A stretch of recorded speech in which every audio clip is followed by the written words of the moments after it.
This is the second installment of my video journal from the 35th Annual International AEE Conference, November 8th to the 11th, 2007, in Little Rock, Arkansas. Sanford Toilette helped to set the tone for much of the conference. The dream.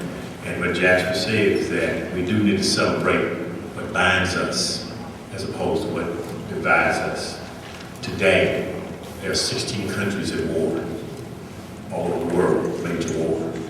Today, people are starving all over the world. And so as we build this community, not only just here at this conference, but when you leave here, as I said once before, as those beacons of light to go throughout the world and carry this torch from the energy that you will create now as we build this community. If everybody would stand up.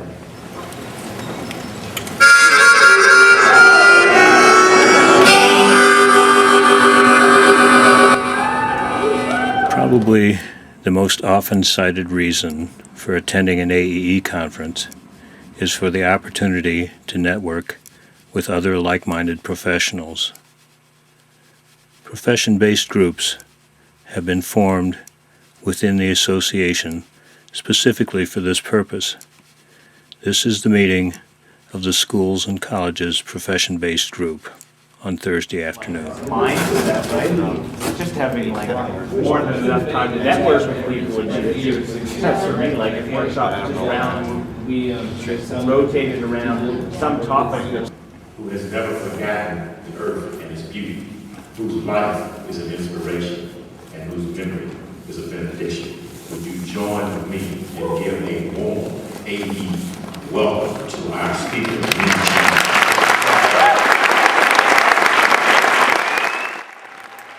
Minniejean Trickey taught us about courage in the face of extreme adversity at Little Rock Central High School 50 years ago.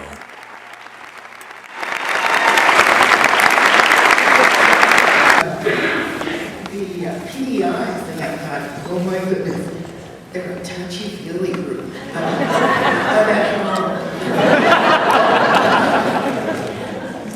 Well, thank you very much for inviting me. We came in and the room was empty, and I said, oh, we'll just do small group. This is very exciting to me because of what you do, how you think, what you believe, the modern people.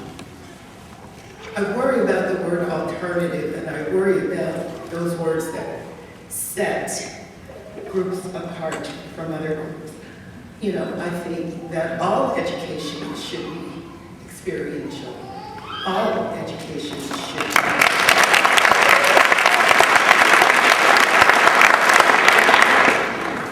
So, in part, I'm here to talk about the 1957 desegregation crisis. 50 years ago. My time flies. So I'll talk about the context of identity, memory, and the passage of time. In other words, how groups are valued or devalued, whether their experiences become a part of our history or not, and how the truth of those experiences include the totality of American history, which is slavery, Jim Crow, genocide, incarceration, mob violence, and me, and they were the children that I have such great admiration for. As they approached the sidewalk in front of the school, soldiers of the Arkansas National Guard closed ranks, standing shoulder to shoulder to block the entrance of black students to the school property. The 9 black children watched while the soldiers stepped aside to allow white students to pass through. The 3 boys and 5 girls were sandwiched between the guardsmen and a crush of white people screaming obscenities. A menacing group of white mobsters followed and harassed one girl, Elizabeth Eckford, separated from the other 8. Nina Roberts gave the Kurt Hahn address and taught us about passion and challenged us to encourage and support diversity in all aspects of our lives. Told me. So part of my notes here, because even experts need a little help now and then. So I figured I might be all over the map, so I have a little direction. So I'm going to stay on track in the brief time that we have together. So I'm honored and thrilled to be delivering the Kurt Hahn address. At the same time, I'm very humbled for being recognized for the work that I do because I love it. I absolutely love it. Experience of learning nourishes my soul and it feeds me. I'm educated by my work every day. I'd like to talk about multiculturalism. And I'm going to look at this through the lens of people of color, women, and youth. Three areas that have been a big part of my life and my scholarship. I've asked myself throughout my career, what is the real meaning and potential of experiential education in a multicultural and changing world? If multiculturalism is an inclusive process where no one is left out, why do so many people get left out? To begin with, we might answer these questions with a simple question as what have we learned? When we go to school to get an education, we learn a lot in terms of history and theory, for example. However, the most valuable source of education is our exposure to the diverse beliefs of cultures of women and men from around the world, and be open to the mindsets of youth of today. To me, the real gift of experiential education would be to embrace and further social justice. This year consists of several landmark anniversaries. It's the 50th anniversary of the Little Rock Nine, as we all know.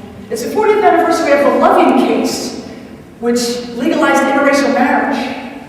My parents were interracially married in 1959 when interracial marriages were illegal in some states. Immigration in Arkansas in the 1950s. One quote that I want to share is this. There was no way that anybody could have predicted that 9 black teenagers were going to shift the world. There was no possible thought that this was going to happen. The real changes in the world have come about by ordinary people. For Minniejean, these statements are affirmations. If only all of us would ask ourselves, am I doing what I can to make a positive difference in helping to create change? Do I embrace diversity and make time to work with people from a variety of different cultures and viewpoints? Do I, as an experiential educator, see the value and the connection of the work that we do and the relationship to social justice? Together we learn that change is not possible without action. For my time spent with AEE over the years, I've been particularly inspired to focus my energy and attention and action on multiculturalism and diversity, to explore the experiences of women outdoors, and for the last couple of years, revitalizing my involvement in the world of youth. And what you're going to do is when you stand, you're going to hold your card on your forehead like this. Okay? You will treat people based on the value, the face value of the card. Okay?